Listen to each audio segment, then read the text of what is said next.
मेरा सवाल यह है कि अगर केशव प्रसाद मौर्य गुलाम है, मैंने भी कहा गुलाम है, आपने कहा स्वतंत्र देव सिंह गुलाम है, हमने भी कह दिया भैया गुलाम है, तो जब गुलाम की इतनी इज्जत है तो गुलाम तुम भी पैदा कर लो। तुमको किसने मना किया कि 4 डिप्टी सीएम ना बनाओ? हिस्सेदारी भागीदारी दिए बिना सिर्फ ये कहने से कि कुर्मी गुलाम हो गए, मौर्य गुलाम हो गए, प्रजापति गुलाम हो गए, नाई मूर्ख हो गए, काम नहीं चलेगा। सही अर्थों में अगर हमने सामाजिक न्याय का पालन किया होता, कुर्मी अगर कुर्सी पर बैठा है, उसकी जिम्मेदारी बनती है कि निषाद समाज का व्यक्ति आ जाए और कुर्मी आ जाए, अगर कुर्मी ने गलत किया है तो उसको सजा दे दो, यह सामाजिक न्याय है।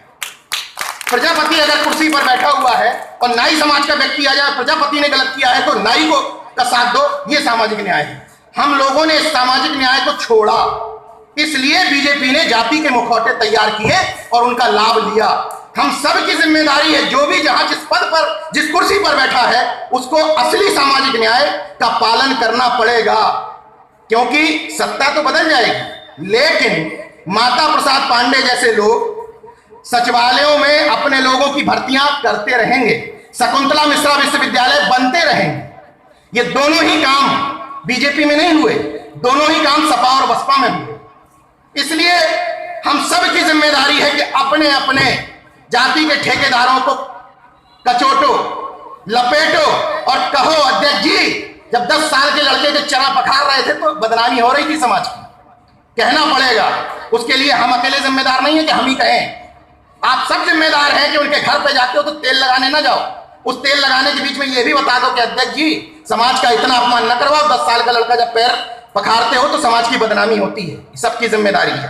अंतिम बात के साथ अपनी बात खत्म करता हूं कि पाखंडवाद और अंधविश्वास के खिलाफ दिल्ली, मुंबई, पटना जहां बुलाया जाता है, हर मंच पर बातें होती हैं, तालियां भी बजती हैं, तो यहां बैठा हुआ हर शख्स पाखंड और अंधविश्वास के विरोध में है क्या? है सर, हर शख्स है। तो लाल धागे वाले नहीं होने चाहिए अगर पाखंड और अंधविश्वास के विरोध में नहीं है तो घर में ये लाल धागा पंडितों से नहीं बंधा है। नहीं, इससे कोई मतलब नहीं, पंडितों से नहीं बंधा। नौ ब्राह्मणवाद नहीं, पंडितों से कोई नौ ब्राह्मणवाद नहीं। अभी जो माफी चाहता हूं, मन से आप कह रहे थे कि कुर्मियों ने अपने मंदिर बना लिए, ये नौ ब्राह्मणवाद है, नौ ब्राह्मणवाद। नीरज भाई, मैं ब्राह्मण को नहीं बुलाता हूं, कुर्मी को बुला लेता हूं, ये नौ ब्राह्मणवाद है, क्योंकि यहां बैठे हुए लोग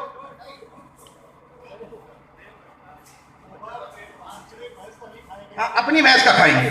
सबसे बढ़िया उदाहरण, आपने कहा कि गोबर दूसरे की भैंस का नहीं खाएंगे, अपनी भैंस का खा लेंगे, लेकिन खाएंगे गोबर ही। नीरज भाई ब्राह्मण को नहीं बुलाते हैं, पंडित वो यादव पुरोहित को बुला लेते हैं।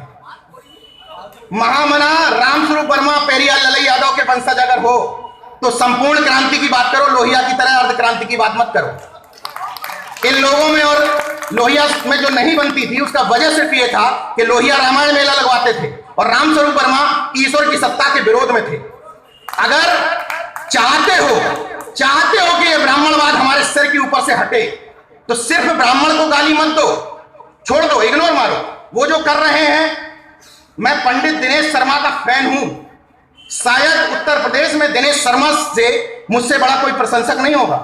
पंडित दिनेश शर्मा को जिस वजह से डिप्टी सीएम बनाया गया था, एक एक दिन उसने ब्राह्मण समाज की भलाई के लिए किया है, एक एक दिन।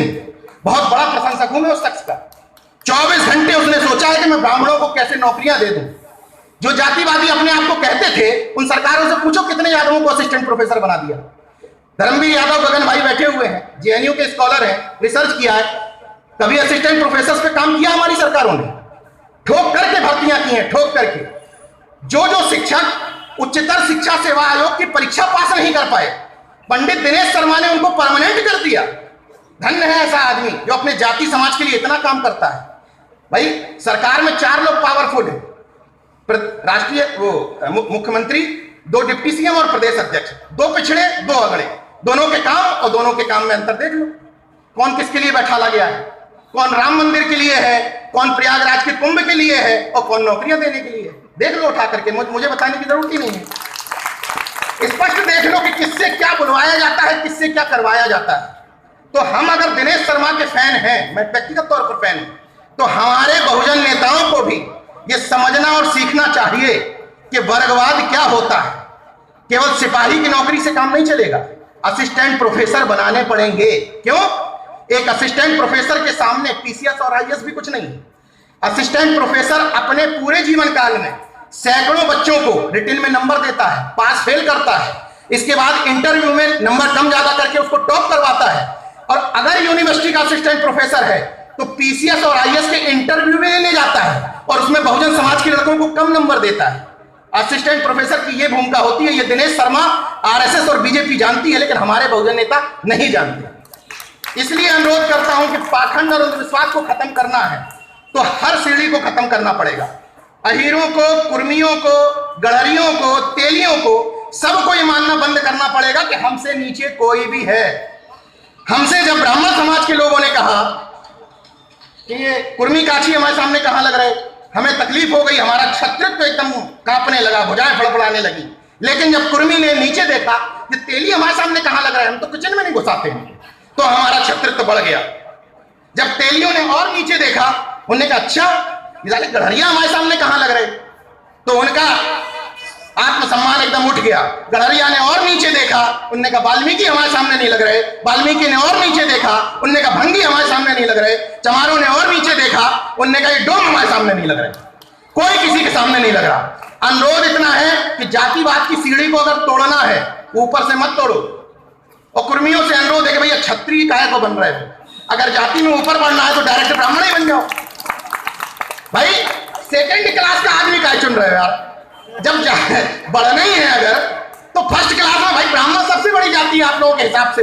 भाई मैं तो शूद्र कुर्मी हूं, तो मेरे लिए तो छत्री पत्री मतलब नहीं है। जो छत्री वाले कुर्मी है, छत्री वाले अहीर हैं, उनसे अनुरोध करना चाहता हूं कि छत्री सेकंड क्लास का चुन रहे हो, डायरेक्ट ब्राह्मण, सीधे सर्वश्रेष्ठ, सीधे घोषित करो सारा तो आपसे अपने आप में ब्राह्मण, सारा टंटा खत्म। बहुत आप लोगों का समय ले लिया, अंतिम लाइनों के साथ अपनी बात खत्म करूंगा। घर में ये डिसाइड करो कि टीवी पर देखा क्या जाएगा। डायन, चुड़ैल, नागिन, छोटा भीम, बाल हनुमान नहीं देखने दो। महिलाओं, बच्चों को अंधविश्वास, पाखंड वाले सीरियल नाटक मत देखने दो। मुंह नुचवा किसके समय में आया था? अटल सरकार में। और चोटी कटवा किसके समय में आया? मोदी सरकार में। मतलब ये सरकारें समय समय पर चेक करती रहती हैं कि कुछ बुद्धि आई कि नहीं आई। और जब सरकार चेक कर लेती है कि ये लोग वही हैं मुंह नुचवा वाले, चोटी कटवा पे भरोसा कर रहे हैं, उनने कहा बेवफी धर्म की कोई जरूरत नहीं है, शिक्षा देने की कोई जरूरत नहीं, रोजगार देने की। मूर्ख है और महामूर्ख बनने को तैयार है। अंतिम शब्दों के साथ बात खत्म करता हूं। कबीर मेरा बेटा यहां आया है, नाम उसका कबीर है। अभी किसी ने पूछा, आप ही ने कहा कबीर पटेल, मैंने कहा नहीं कबीर। कबीर के साथ पटेल कैसे हो सकता है? कबीर तो कबीर है, उसका नाम कबीर है। जन्म से लेकर अभी तक सामने बैठा हुआ गवाह है, जन्म से लेकर अभी तक ना काला धागा है, ना लाल टीका है, ना कुर्मी बांधने आया, ना ब्राह्मण बांधने आया, कोई जरूरत नहीं। ना मंदिर गया, ना मस्जिद गया, ना गुरुद्वारे गया, कोई सिस्टम नहीं। ना उसको नजर लगती है, नजर भी नहीं लगती उसको। तमाम बच्चों को लग जाती होगी लेकिन कबीर को नजर नहीं लगती। बात अपनी खत्म करता हूं। अभी तो परिंदे शुमार करना है, अभी तो परिंदे शुमार करना है, फिर चंदापुरी जी बताएंगे कि किस किस पे वार करना है। अभी तो परिंदे शुमार करना है, फिर चंदापुरी जी बताएंगे कि किस किस पे वार करना है। बड़ा गुरूर है दुनिया वालों तुझे, मगर हम सबको जिद है कि दरिया को पार करना है। जय विज्ञान, जय संविधान। धन्यवाद।